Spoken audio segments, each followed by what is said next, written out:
The whispers followed Zara Clayton through the dusty streets of North Platte, Nebraska, like persistent shadows, each one cutting deeper than the last.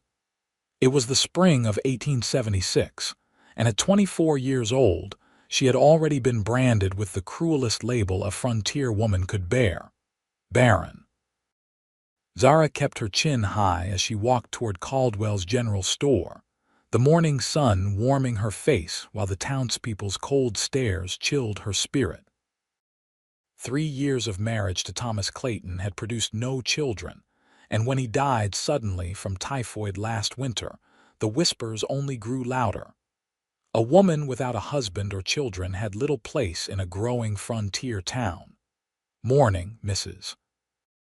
Clayton," Mr. Caldwell said with forced politeness as the bell above his door announced her arrival. "Good morning," Zara replied, placing her basket on the counter. "I need flour, sugar, and some coffee if you have it."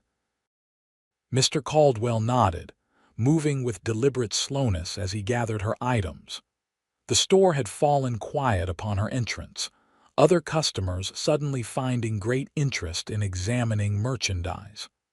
"That'll be 85 cents, he said, placing the items before her. Zara counted out the coins from her dwindling savings. "Thank you, Mrs. Clayton," he said, lowering his voice. "I don't mean to pry, but there's been talk about the mortgage on your place." Her spine stiffened. "What about it?" "Well, folks are wondering how a widow means to keep up payments. The bank's not known for patience. My husband left me that homestead, Mr. Caldwell. I aim to keep it. No offense meant, madam, just that farming ain't exactly women's work, especially for one who—" He hesitated, but the implication hung in the air between them. One who couldn't even fulfill her duty as a wife, they meant. One who was barren. "I'll manage," she said curtly, gathering her purchases. As she turned to leave, she nearly collided with Martha Simmons, whose pregnant belly preceded her through the doorway.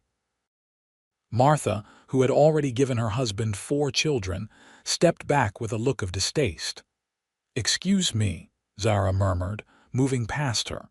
"Did you hear?" Martha said loudly to no one in particular. "The bank's already talking about who'll take over the Clayton place once it's foreclosed. My Herbert says that land's too good to be wasted on." The door closed behind Zara, cutting off Martha's words but not the sting they carried. The walk home stretched before her, a mile beyond the edge of town to the small homestead Thomas had been so proud of.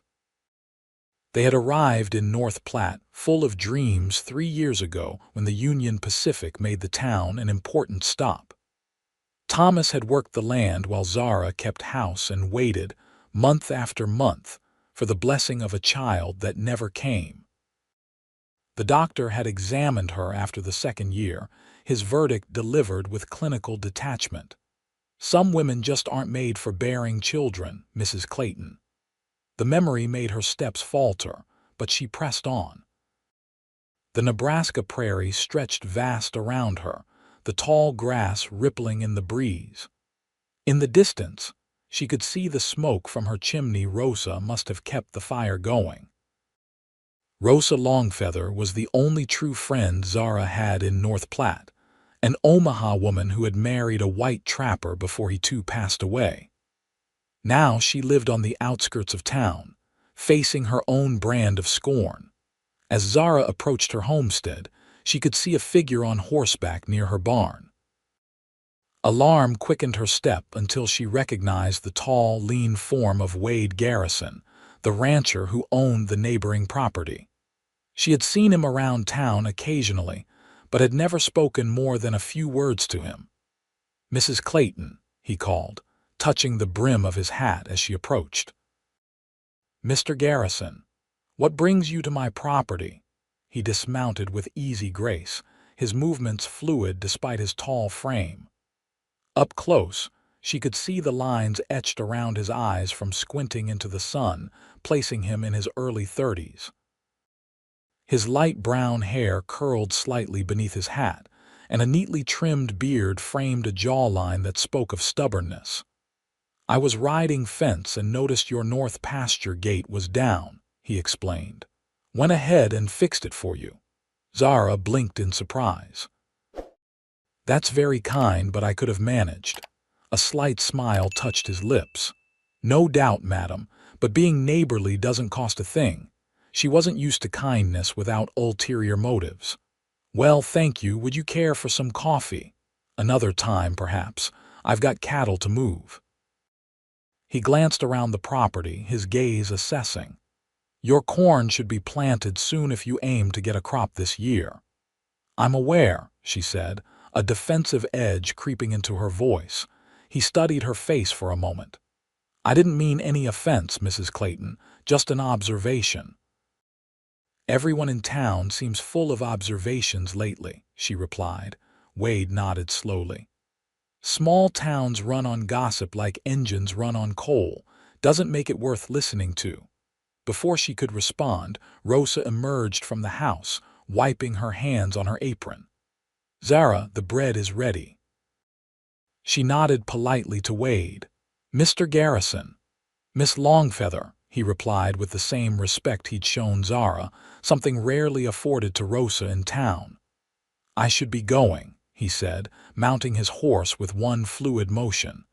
If you need help with that planting, Mrs. Clayton, send word. I've got a couple of hands who could spare a day. That won't be necessary, Zara said quickly, but thank you for the offer. He tipped his hat again, a gesture oddly formal against the backdrop of her humble homestead. Good day, ladies. As he rode away, Rosa came to stand beside Zara. That man has kind eyes. He has land that borders mine, Zara replied.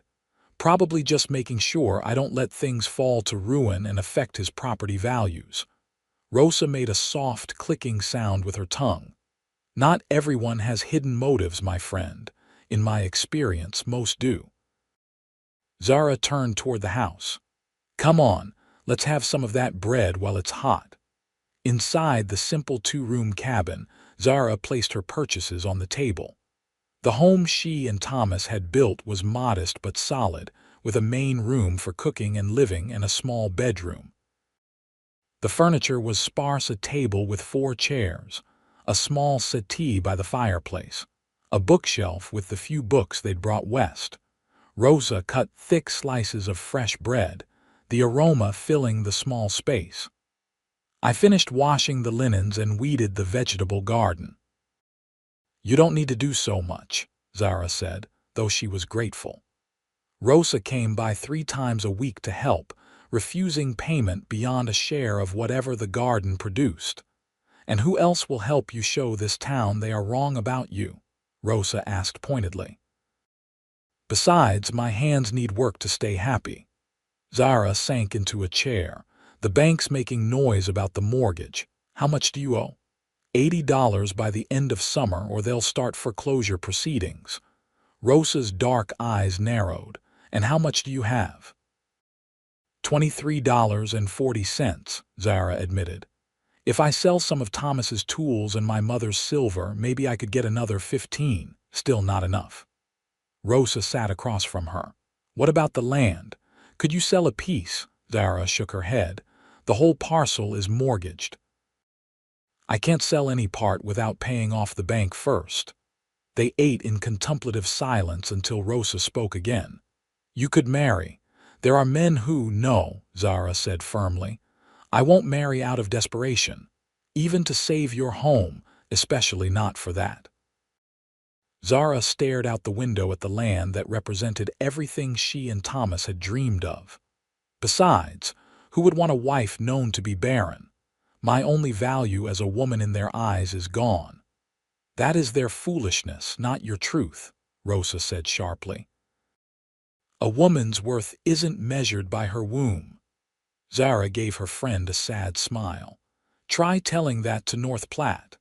The next morning dawned clear and warm. Zara dressed in Thomas's old work clothes, her auburn hair braided and tucked under a wide-brimmed hat. If she was going to save her farm, she needed to plant that corn, neighbors' opinions be damned. She had just begun hitching the plow to her aging horse when the sound of approaching riders made her turn. Wade Garrison rode toward her, flanked by two younger men. "Mrs. Clayton," he called in greeting. "Mr. Garrison," she replied cautiously. "What brings you here?" He dismounted, his expression unreadable. "I mentioned helping with your planting. These are my hands, Liam and Hank." The men nodded respectfully, hats in hands. "I told you that wasn't necessary," she said. Wade gestured to her poorly hitched plow. "With respect, madam, it looks quite necessary." Her cheeks burned with embarrassment. "I can learn." "No doubt," he agreed easily, "but farming's got a narrow window for planting. Learning might cost you this year's crop."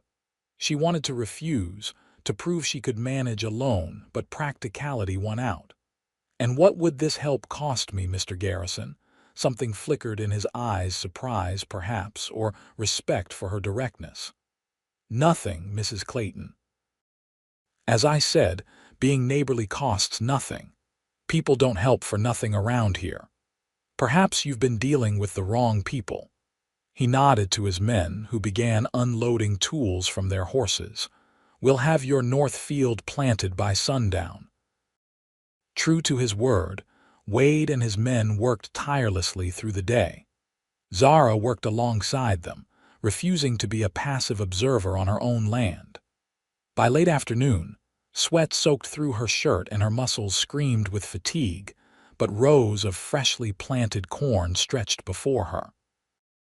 Wade approached, offering a canteen of water.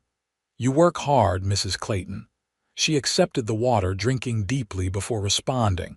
"It's my land, my responsibility." "Admirable," he said, taking back the canteen, "but everyone needs help sometimes." "Why are you really helping me, Mr. Garrison?" she asked bluntly. "And please don't say neighborliness again." A smile creased his weathered face. "Straight talking, aren't you? Fine. I admire grit, Mrs. Clayton. When most widows would be searching for a new husband or moving back east, you're out here fighting for what's yours. And that's worth a day's labor from you and your men." "That," he said. "And I know what it's like when a town decides who you are without bothering to learn the truth." Before she could ask what he meant, Liam called him over to check something with the seed spacing.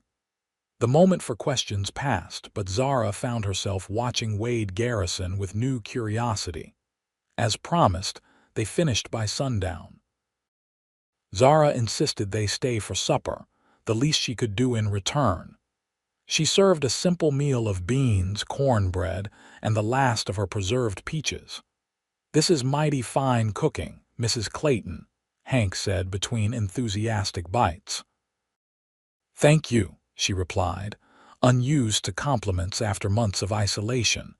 Wade ate more modestly but with evident appreciation. "How long have you been in North Platte?" 3 years. "Thomas, my husband, brought us here when the railroad was expanding. He believed the town would grow and land would become valuable." "He wasn't wrong," Wade said, "though the cattle industry's proving more profitable than farming in these parts."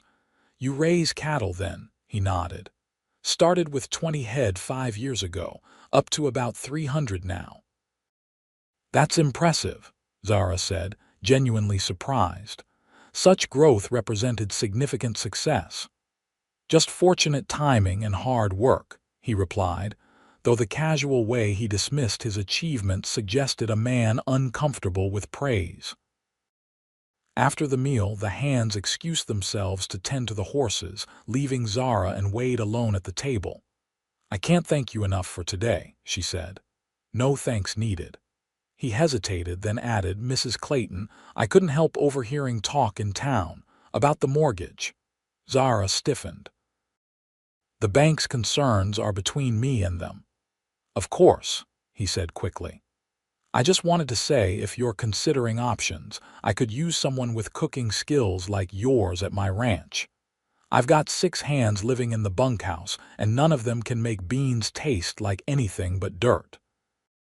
"You're offering me a job as a cook?" Good pay, your own cabin on the property, he continued, and you'd be free to keep working your land on the side if you wanted. The offer was unexpected and surprisingly tempting. With steady income, she might be able to save the farm. But the thought of leaving, of admitting defeat to the town. "I'll think about it," she said finally. Wade nodded and stood. "That's all I ask." He reached for his hat. "Thank you for the meal, Mrs. Clayton." "Zara," she said impulsively. "My name is Zara." A smile warmed his eyes. "Zara. That's pretty. Good night then, Zara." "Good night, Wade." After he left, Zara sat alone at the table, turning his offer over in her mind. The thought of working for wages didn't trouble her. She'd done so before meeting Thomas, teaching at a small school back east. What troubled her was what the town would say, that she'd failed, just as they'd expected. But as she blew out the lamp and prepared for bed, another thought surfaced. Perhaps what mattered wasn't what North Platte thought of her, but what she thought of herself. The next week passed in a blur of activity. With the corn planted, Zara turned her attention to the vegetable garden, expanding it in hopes of having excess to sell. She also took inventory of everything she owned that might fetch a price: Thomas's pocket watch, her mother's silver teapot, a fine quilt she'd made for their wedding. She was hanging laundry when Sheriff Dawson rode up, his expression grim beneath his mustache. "Mrs. Clayton," he called, dismounting stiffly. The sheriff was in his 50s with a paunch that spoke of too many meals at the town's cafe. "Sheriff," she replied, wiping her hands on her apron. "What brings you out this way? Bank asked me to deliver this." He held out an official-looking envelope. "Notice about your mortgage situation." Zara took it with steady hands, though her heart raced. They couldn't mail it. Mr. Hoffman thought a personal delivery might emphasize the seriousness of the matter. The sheriff shifted uncomfortably. "For what it's worth, I think it's a shame." Thomas was a good man. "Yes, he was," she agreed, seeing no point in opening the envelope while he watched. They both knew what it contained, a formal deadline after which the bank would foreclose. "Well, I'll be going then," he said, returning to his horse. "Good day, Mrs. Clayton." Once he was gone, Zara opened the letter. The bank demanded full payment of the remaining mortgage, $80 by August 1st, less than 3 months away. If she failed to pay, the property would be auctioned on August 15th. She sat heavily on the porch steps, the paper trembling in her hands. Even if she sold everything of value, even if the garden produced abundantly, she wouldn't have enough in time. Rosa found her there an hour later, still clutching the notice. "What is it?" her friend asked, sitting beside her. Zara handed over the letter wordlessly. "August 1st, Rosa read. "That is not much time." "It's impossible," Zara said flatly. "I can't make that much money so quickly." Rosa was quiet for a moment.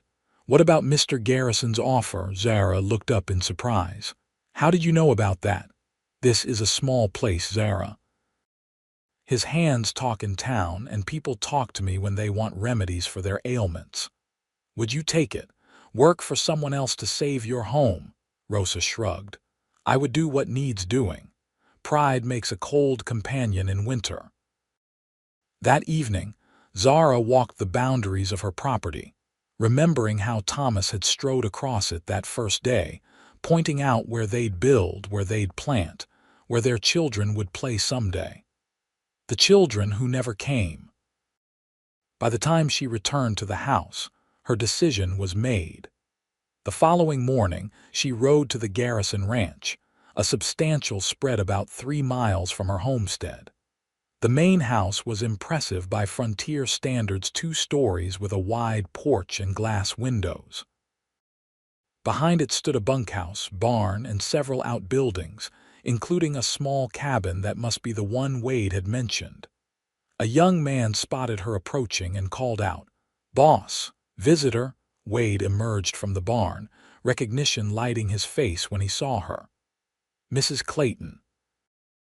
This is a surprise. I've been thinking about your offer, she said without preamble. He nodded.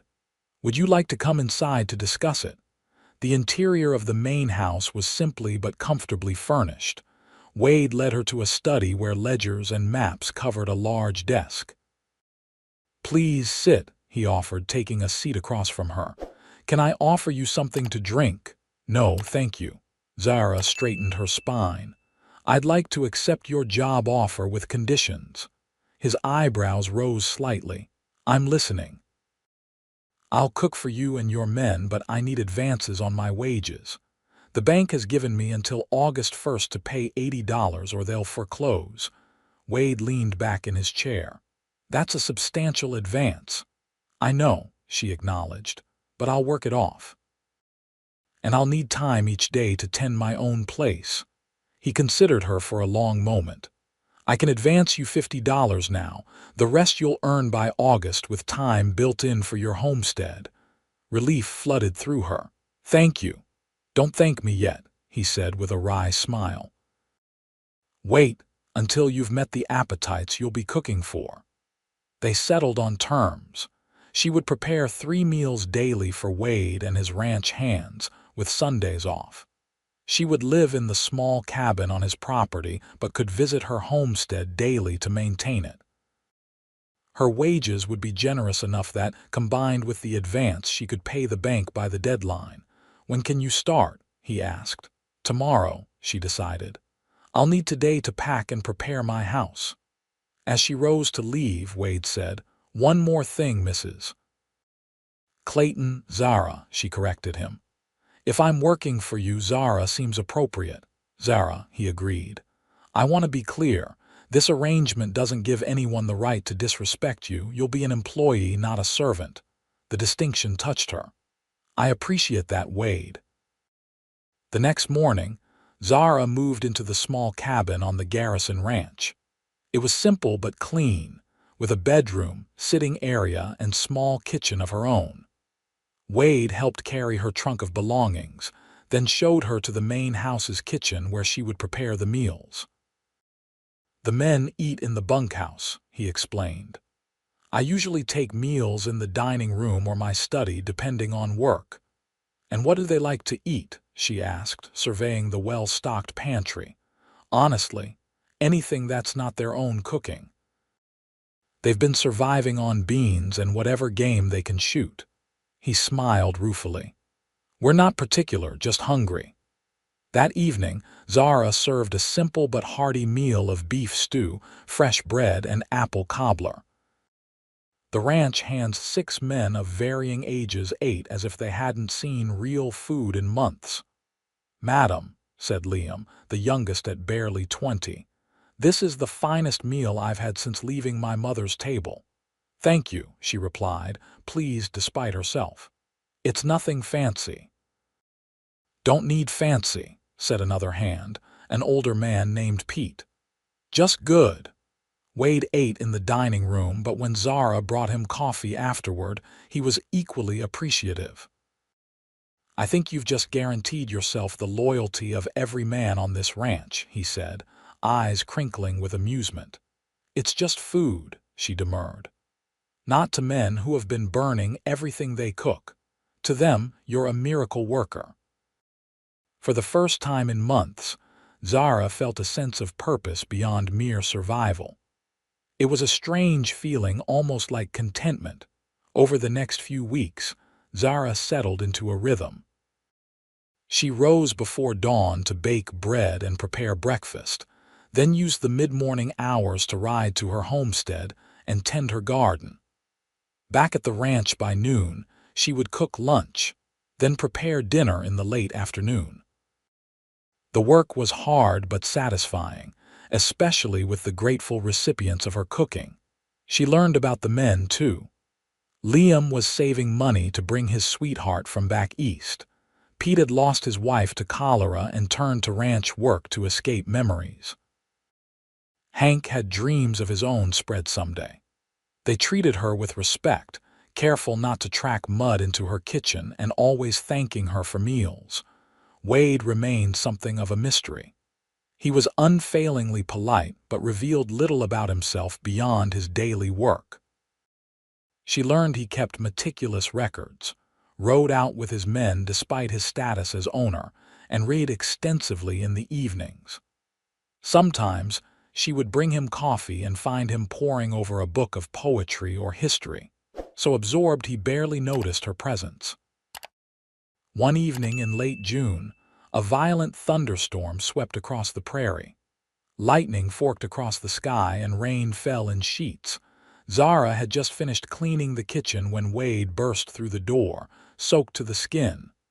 "The horses are spooked," he said breathlessly. Lightning hit near the corral. "Need all hands."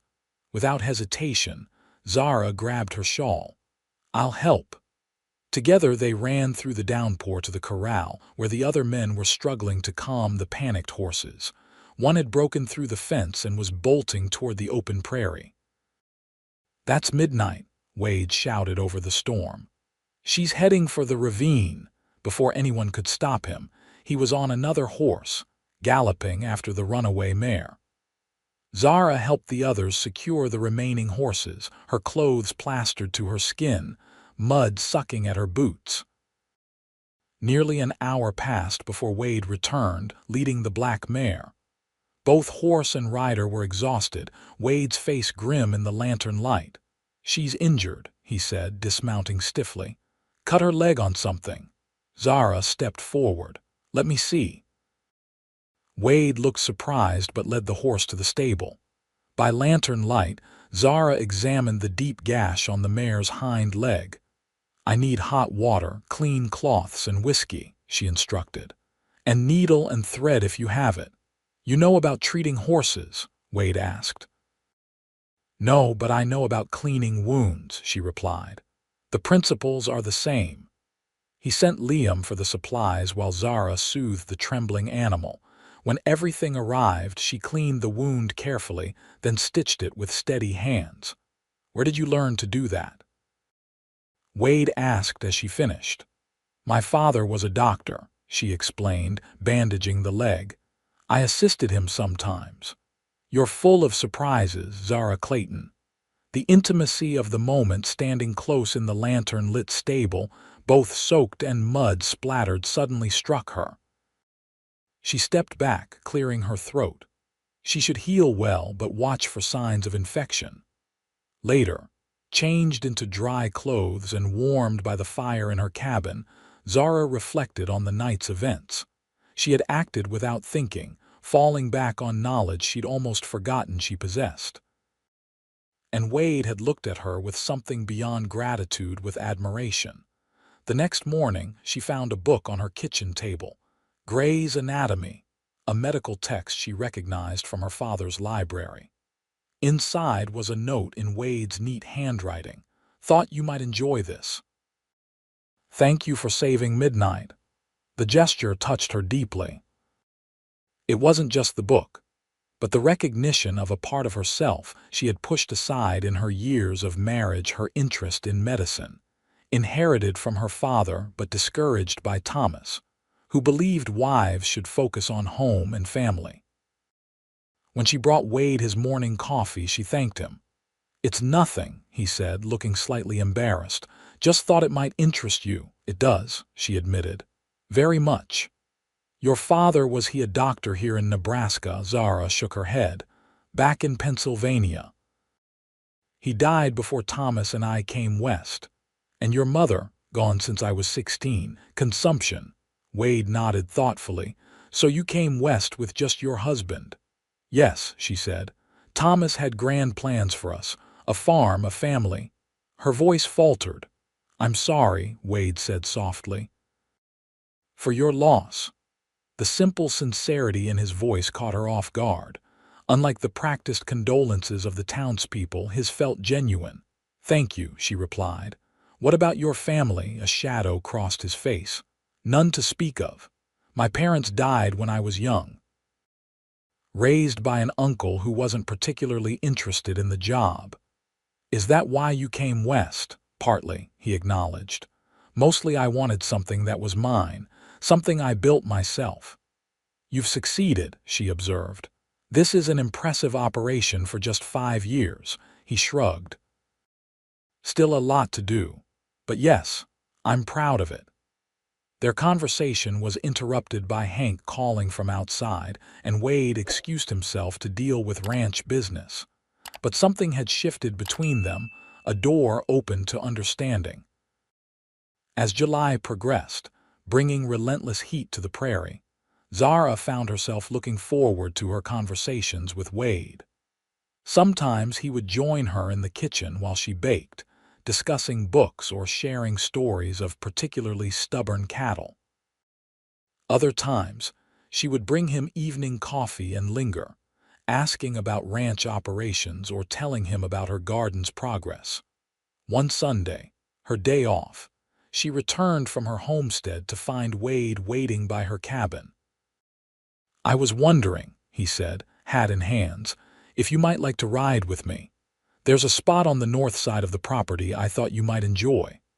Surprised but pleased, she agreed. They rode side by side across the rolling grassland, the summer sun warm on their backs. Wade led her to a small grove of trees surrounding a clear spring, a rarity in the often dry landscape.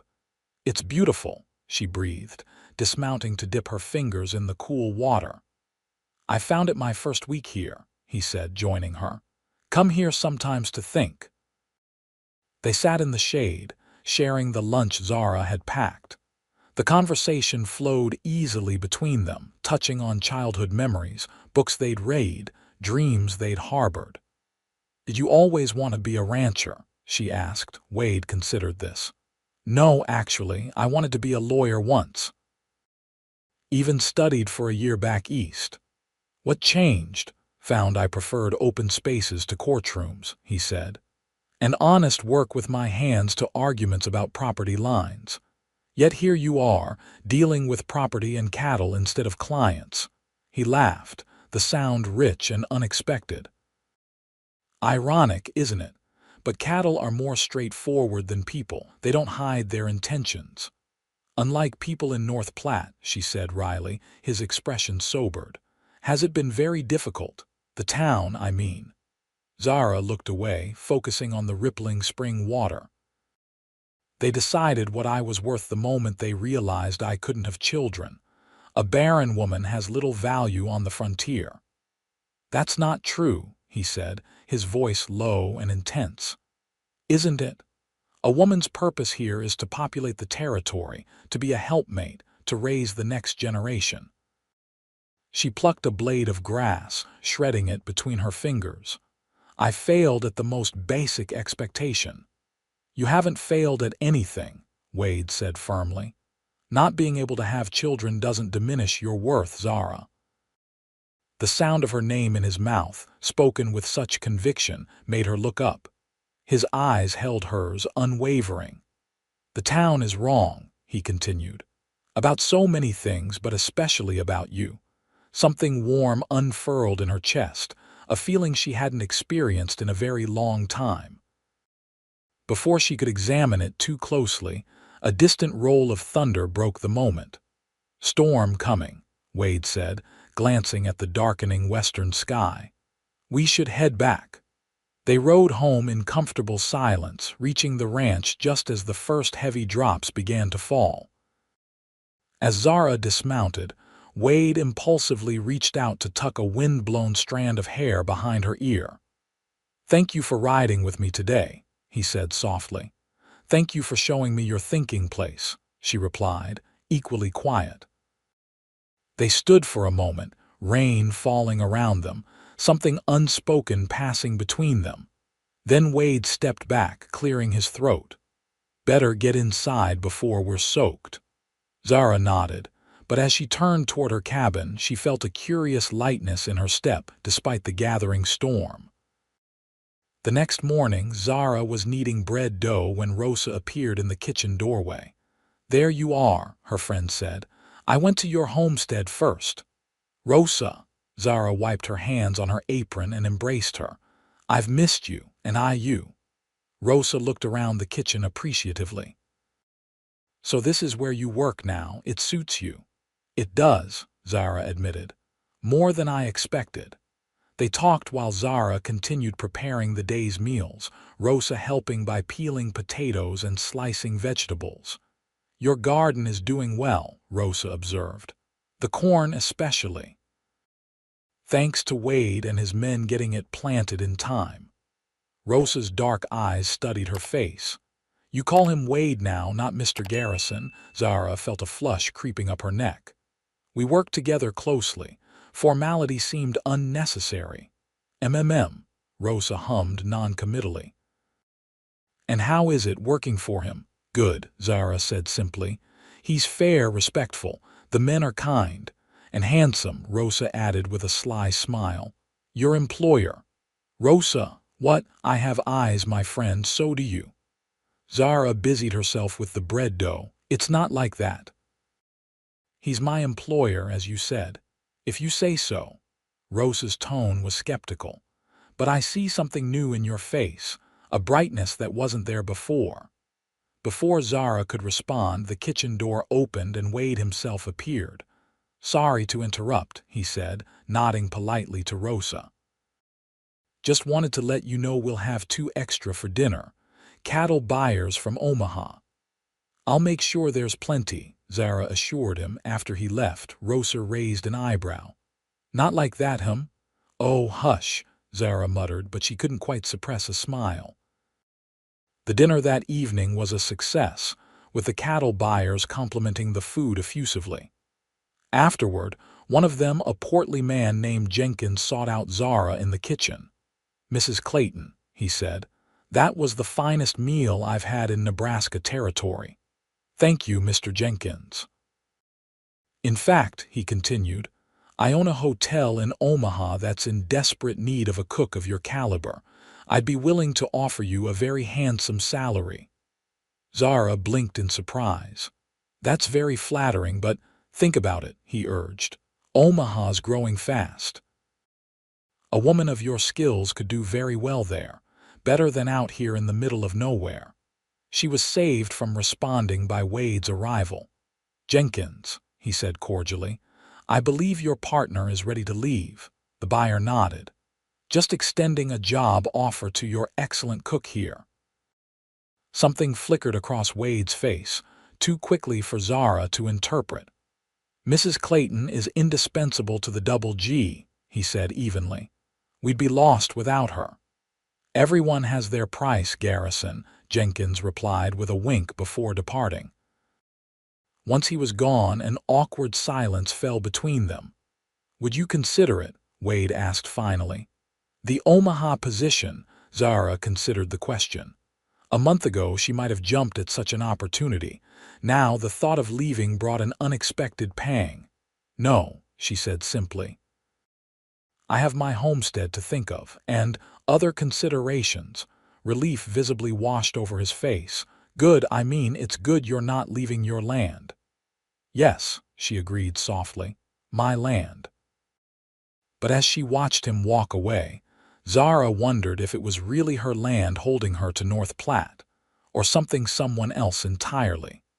Late July brought a heat wave that baked the prairie into submission. Zara rose even earlier to bake before the kitchen became unbearable, and the men worked shorter days, resting during the worst of the afternoon sun. One particularly stifling evening, Wade invited Zara to join him on the porch after dinner, where a slight breeze offered minimal relief. I received a letter from the bank today, she told him, fanning herself with a folded newspaper. Mr. Hoffman confirms they'll accept my payment on the 1st. That's good news, Wade said. You must be relieved. I am. She gazed out at the golden light stretching across the grassland. I never thought I'd manage it. I never doubted, he replied. You're the most determined woman I've ever met, Zara Clayton, she laughed softly. Is that a compliment or an observation? Definitely a compliment.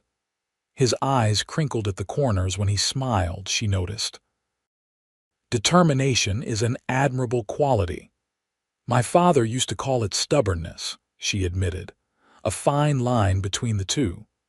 They sat in companionable silence for a while, watching the sun sink toward the horizon. The approaching evening had done little to dissipate the heat, and Zara could feel perspiration trickling between her shoulder blades. "I've been thinking," Wade said eventually. "After you pay off the bank, what are your plans for the homestead?" "Keep working it," she replied without hesitation. "Grow as much as I can, maybe add some chickens, a milk cow." "Alone?" The question hung in the heavy air between them. Zara studied his profile, strong and thoughtful in the fading light. "I've grown accustomed to managing alone," she said carefully. Wade turned to face her fully. "You shouldn't have to," her heart quickened. "What are you suggesting, Wade?" "I'm not sure," he admitted, running a hand through his hair. "I just know that when Jenkins offered you that job, the thought of you leaving was unbearable." The confession, so plainly stated, took her breath away. "Wade, you don't need to say anything," he said quickly. "I know your focus is your land, as it should be. I just wanted you to know that you've become important to me." Zara found herself reaching for his hand before she could think better of it. His palm was calloused against hers, warm and solid. "You've become important to me too," she said softly. His fingers tightened around hers, and for a moment she thought he might say more. Instead, he lifted her hand to his lips, pressing a gentle kiss to her knuckles. "Good night, Zara," he murmured. "Good night," she whispered back, her skin tingling where his lips had touched. As she walked back to her cabin in the gathering darkness, Zara acknowledged what she'd been avoiding for weeks. She was falling in love with Wade Garrison. The realization should have frightened her. Wade was her employer. Her livelihood depended on him.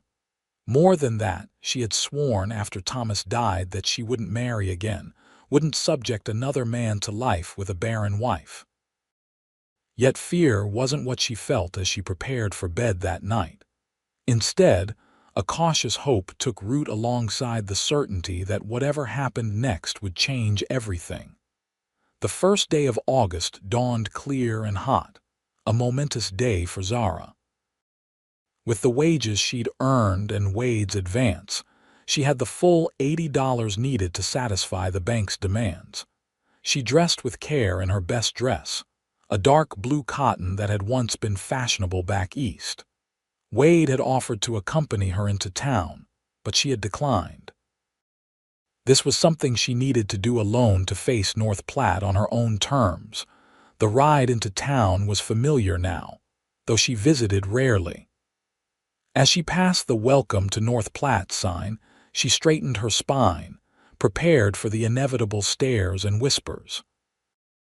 The bank was a solid brick building on Front Street, imposing despite its small size. Zara tied her horse outside and entered, the small bell above the door announcing her arrival. Mr. Hoffman glanced up from his ledger, his spectacles perched on the end of his nose. "Mrs. Clayton," he said, surprise evident in his voice. "I didn't expect to see you today." "I've come to pay my mortgage, Mr. Hoffman," she replied, approaching the counter. He removed his spectacles, a skeptical expression crossing his face. "The full amount, $80. "The full amount," she confirmed, placing the carefully counted bills on the counter. Hoffman stared at the money, then at her, clearly surprised.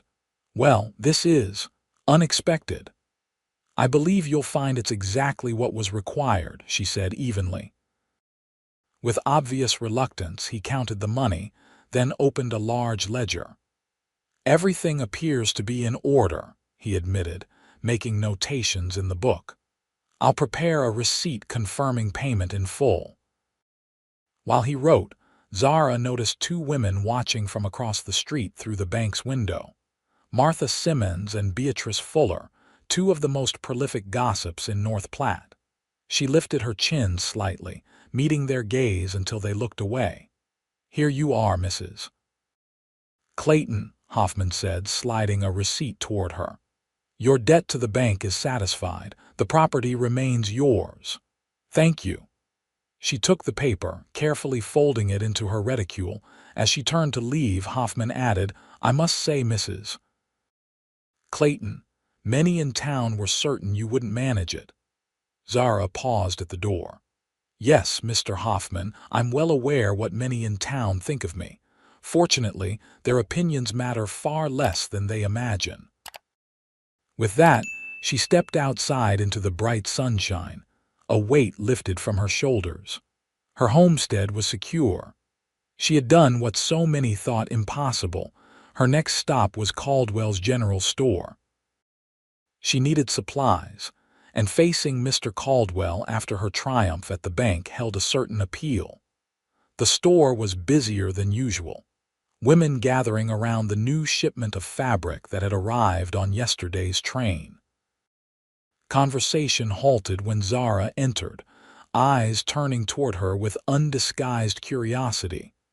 "Mrs. Clayton," Mr. Caldwell greeted her from behind the counter. "What can I help you with today?" "Coffee, sugar, and some of that new calico if you have enough," she replied, aware of the whispers starting around her. As Caldwell gathered her items, Martha Simmons approached, her perpetual expression of disapproval firmly in place. "Mrs. Clayton," she said with artificial sweetness, "we heard you were working out at the Garrison Ranch. As a cook, is it?" The implied judgment was clear in her tone. "Yes," Zara replied simply. "Mr. Garrison has been kind enough to employ me." "How charitable of him," Martha said, exchanging glances with Beatrice. "Though I suppose a man living alone must get tired of his own cooking." "6 ranch hands and Mr. Garrison," Zara corrected mildly. "Hardly alone." "Still," Martha pressed, "it must be difficult for you living out there away from town. People might talk." "People always talk, Mrs. Simmons," Zara said, meeting her gaze steadily, "particularly when they have little else to occupy their minds." Beatrice gasped at the thinly veiled insult, but Martha's eyes narrowed. "I was only expressing concern for your reputation. A widow living among so many men, my reputation."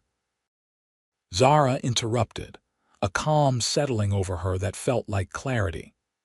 "You mean the reputation this town decided for me the moment it became clear I couldn't have children. The one that says a barren woman is worthless, regardless of her character or abilities." The store had gone silent, all pretense of shopping abandoned as everyone listened. "Well, I paid my mortgage in full today, Mrs. Simmons. Every cent. My land remains mine, earned through honest work that you may consider beneath you but that I find honorable." Zara gathered her purchases from the stunned Mr. Caldwell. "As for what people say about me, I've learned that the opinions of small-minded people make for very small concerns." With that, she paid for her items and walked out, her heart pounding but her head held high. It wasn't until she was on her horse, heading back to the Double G Ranch, that the magnitude of what she'd done hit her. She had confronted not just Martha Simmons, but the judgment of the entire town, and it had felt wonderful. Wade was in the corral when she returned, working with a young horse. He looked up as she approached, his face breaking into a smile that warmed her to her core. "How did it go?" he called, ducking between the fence rails to meet her. "I paid it," she said, dismounting. "Every cent. The homestead is safe." "That's wonderful." His enthusiasm was genuine, his eyes crinkling with pleasure. "I knew you could do it." "I also may have scandalized half the women in town," she admitted, recounting her encounter with Martha Simmons. By the time she finished, Wade was laughing. "I wish I could have seen Martha's face," he said. "That woman has needed putting in her place for years." "It felt good," Zara confessed. "Standing up for myself." "You should be proud," he said, suddenly serious. "Not just for saving your land, but for showing them all who you really are, strong, independent, remarkable." The sincerity in his voice made her breath catch. Without thinking, she stepped closer, drawn by something in his expression. Wade, she began, not entirely sure what she meant to say. Yes, he prompted, his voice dropping lower. Thank you for believing in me when no one else did. He reached out, his fingers gently brushing her cheek. That was easy, he murmured. Easiest thing in the world. The air between them seemed to thicken, charged with possibility. Zara found herself leaning slightly toward him, her heart racing. Boss, Liam's voice shattered the moment. Got a problem with the new bull? Wade stepped back, his hand falling away from her face. Coming, he called, then turned back to Zara. We should talk. Later, she nodded, not trusting her voice. Tonight, he said. After dinner. As he hurried away, Zara pressed her fingers to the spot on her cheek where he had touched her, the skin still warm from his touch. That evening, Zara took extra care with dinner, preparing Wade's favorite dishes: roast beef, fresh bread, and apple pie. She served the hands in the bunkhouse as usual, then brought Wade's meal to the dining room. This looks amazing, he said as she set down the plates. Join me. The invitation was unexpected. I've already eaten with the hands, she lied. Please, he insisted. I'd like the company. Reluctantly, she sat across from him, painfully aware of the intimacy of the setting. They ate in companionable silence for a while until Wade finally spoke. I've been thinking about what happens next, he said. Now that your mortgage is paid. As have I, she admitted. I'll need to move back to my homestead soon, he nodded slowly. That makes sense, though the men will be devastated to lose your cooking. Just the men? She asked, gathering her courage. Wade met her eyes. No, he said quietly, not just the men. The honesty in his gaze made her heart stutter. I could still cook for you sometimes, she offered, as a neighbor. Is that what you want, Zara, to be neighbors? The question hung between them, weighted with meaning. Zara took a deep breath. No, she said simply. That's not what I want. Wade set down his fork, his full attention on her face. What do you want? I want. The words caught in her throat. I'm afraid to say. He reached across the table, taking her hand in his. Don't be afraid, not with me. When Thomas died, she began slowly, I thought that was the end of certain dreams, a family, love. I accepted that my life would be different than I'd imagined. She drew a shaky breath. Then I met you and everything changed. How? He prompted gently. You saw me, she said simply. Not as a barren widow, not as someone to pity or dismiss. You saw me as a whole person with value beyond my ability to bear children. His grip on her hand tightened. Because that's who you are. Everything else is just circumstances. The town doesn't see it that way. To hell with the town, he said fiercely. They don't know you like I do. She smiled at his vehemence. And how do you know me, Wade Garrison? He stood, moving around the table until he was kneeling beside her chair. Still holding her hand, he looked up at her with an expression so tender it made her throat ache. I know you're the strongest woman I've ever met, he said. I know you're kind, even to those who don't deserve it.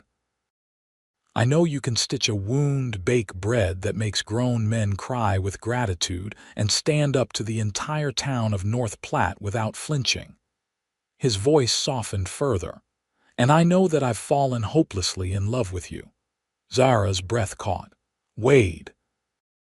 You don't have to say anything back, he hurried to add. I just wanted you to know. Whatever you decide about the future, about your homestead, about us, I needed you to know that to me you're worth everything. Tears welled in her eyes. The town says I'm worthless, she whispered. Barren women don't have much value on the frontier. The town is wrong, he said firmly. You're worth everything to me, Zara Clayton, everything. She reached out, touching his face with trembling fingers. I've fallen in love with you too, she admitted, the words both frightening and freeing. But I can't give you children. Do you think that matters to me? He asked, genuine surprise in his voice. It should, she insisted. You should have a family, sons to inherit your ranch. What I should have, he interrupted gently, is a life with the woman I love if she'll have me. The rest is details. Details, she repeated, a small laugh escaping her. Most men would consider it rather important. I'm not most men, he said simply. And you, Zara Clayton, are not most women. He rose to his feet, drawing her up with him. Standing close enough that she could feel the warmth radiating from his body, he asked, "Will you marry me?" The question, so plainly asked, deserved an equally straightforward answer. "Yes," she said, her heart overflowing. "Yes, I will marry you." Wade's face lit with joy, and then he was kissing her, his lips gentle against hers. Zara melted into his embrace, feeling for the first time in years like she was exactly where she belonged. When they finally parted, both breathless, Wade pressed his forehead to hers. "I love you," he murmured. "More than I thought possible." "I love you too," she replied, marveling at how natural the words felt. They decided not to wait. 2 weeks later, on a perfect August morning, Zara Clayton became Zara Garrison in a simple ceremony performed by the traveling preacher who visited North Platte monthly. Rosa stood as her witness, beaming with approval, while Liam stood for Wade. The town's reaction was mixed. Some, like Martha Simmons, sniffed disapprovingly at the hasty marriage and Zara's presumption in marrying one of the area's most prosperous ranchers. Others, seeing Wade's obvious devotion, revised their opinion of Zara's worth accordingly. Zara found she cared little for any of it. She and Wade combined their properties, her smaller homestead becoming part of the expanded Double G Ranch. She continued cooking for the hands, but also began spending time with Wade in his study, helping with the ranch accounts and correspondence. Her garden flourished under her continued care, and the cabin where she had briefly lived as an employee became a storehouse for her harvests. That winter, cozy in the ranch house with snow blanketing the prairie outside, Zara told Wade about a dream she'd begun to harbor. "Rosa has been teaching me more about medicinal plants," she explained as they sat before the fireplace. "Combined with what I learned from my father, I've been thinking I might offer my services to the community." "As a healer?" he asked, intrigued. "Not a doctor," she clarified. "But someone who could help with basic ailments, childbirth, injuries.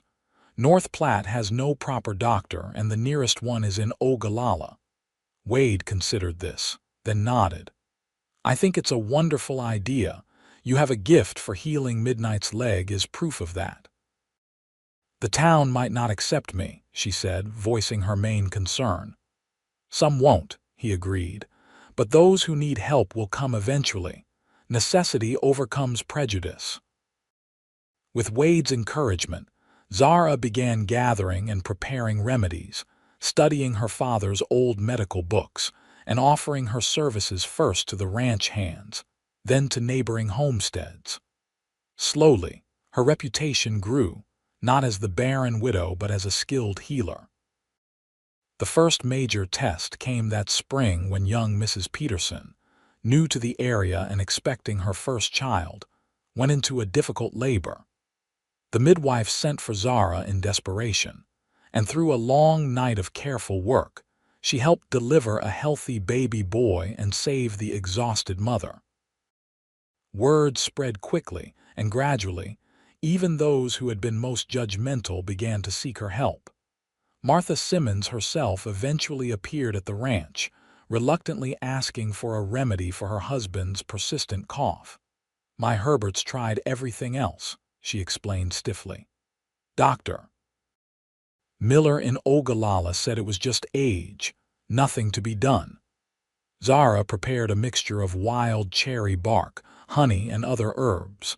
"Have him take this 3 times daily," she instructed, "and keep him away from dust as much as possible." Martha accepted the medicine with grudging thanks. 2 weeks later, she returned with a freshly baked pie. "Herbert's breathing better than he has in years," she admitted. "I thought you might. That is, I wanted to thank you properly."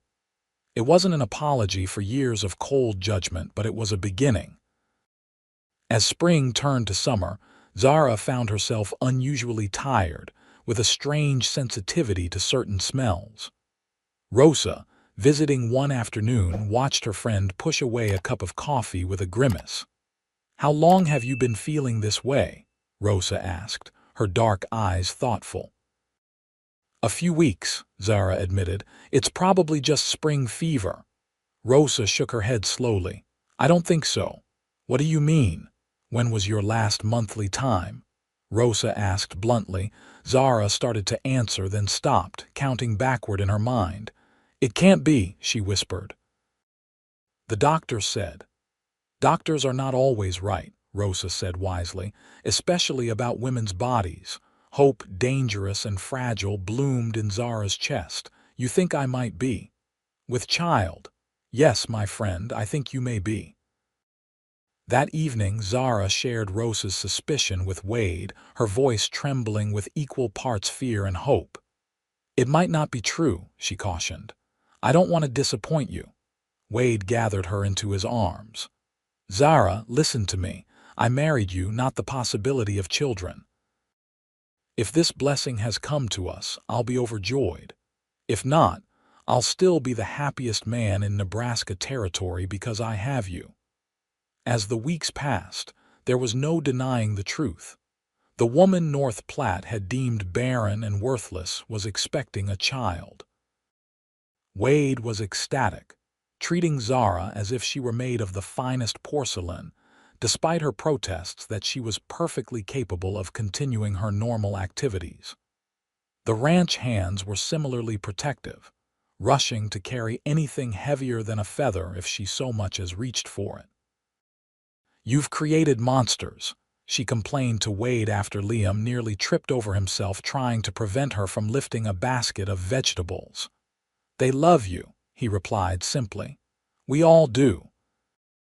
In early December, with snow falling gently outside, Zara gave birth to a son they named William Thomas Garrison. He had Wade's eyes and Zara's auburn hair, and from his first lusty cry, he held both his parents' hearts completely. Rosa, who had assisted with the birth, placed the swaddled infant in Zara's arms. "He is strong," she observed, "like his mother."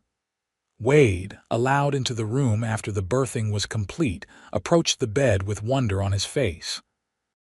"He's perfect," he breathed, gently touching his son's tiny hand.